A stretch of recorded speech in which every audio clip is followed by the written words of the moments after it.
deteriorating state of environment is something that I've been aware of, and I'm sure many other people as well, since elementary school or the early 2000s. I've been exposed to pictures that show the bad effect of humans on the environment, with things like the trash in our ocean, the pollution in our air, and the negative effect that humans have had on animal habitats due to expansion of urban areas. Every year that I see these pictures, I always ask, what could I do?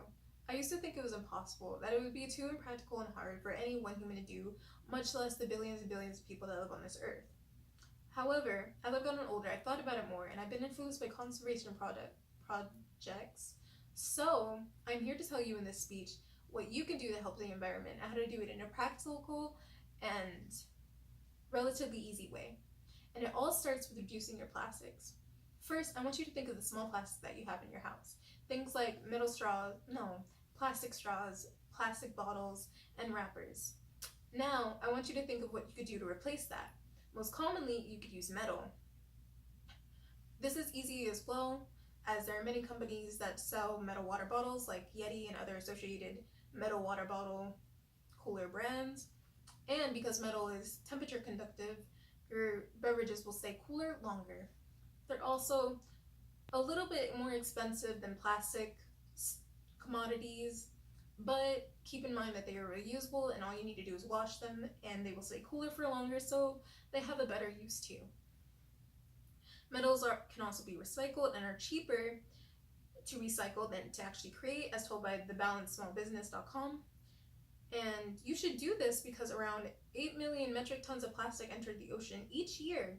And when plastic breaks down in the ocean, it breaks down into microplastics, which in turn affect marine animals from the inside out. So you will get images like this one here of a beached whale that has plastic inside its body and out. This is actually a sculpture made by Filipino artists, but it is based on actual beached whales that have shown up on shores before. Also, as you can see in this image here, you can see the plastic stretching all across the surface of the ocean and a diver right here. Now, if he looked small and choked up, imagine a dolphin or whale coming up for air and they meet this sheen of plastic and how that might choke them up and how bad that is for their health. So now that you know why you should stop using smaller plastics, I urge you to go bigger. I urge you to get rid of the plastic bags in your house. Plastic is one of the top 12 pieces of pollution or trash that enters the ocean each year, as told by lacounty.gov. Now, the alternative that I'm proposing is that you use cloth bags. Cloth bags are around $1 to $2, which isn't as convenient as free bags that come with your grocery purchase, but you could find them at like the average superstore like Walmart, or you could find them at other stores too, like this cloth bag that comes from a pet store. So it's not only grocery stores. You should use cloth bags because plastic bag oftentimes they either break down into microplastics or they end up suffocating a marine animal. Also, you may use cloth bags with farmers markets, which is part of the next proposal I have for you. You should shop at farmers markets because I want you to start reducing the plastic that are in your refrigerator. Because as you can see, farmers markets have uncovered products, as in there is no plastic covering these produces here, and as you can see in this image, they're in a relatively area too, as this is a city in the background and a farmer's market in the center. Thus, you can be in an urban area or rural area, it doesn't matter, you can find a farmer's market anywhere. They are also cheaper on average, as told by Colorado DOA, which is the Department of Agriculture.gov. And they don't have as much toxins, and the manufacturing is better for the environment.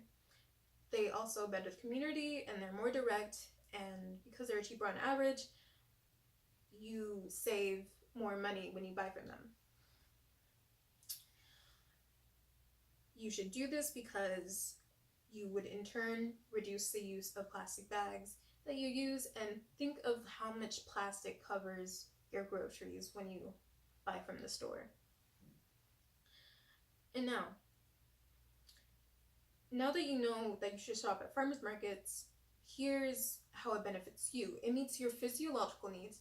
You find a cheaper and more sustainable way that you can shop for groceries. And also it meets your self-actualization needs. If you reduce your use of plastics, you work for a cause that's much bigger than yourself. This cause benefits not only you, but your generations to come. Your children's children can actually live on the earth, and it would be not as polluted as it would be now. You can also start this journey whenever. You just have to start small and build up to the commitment, like going to the gym every week.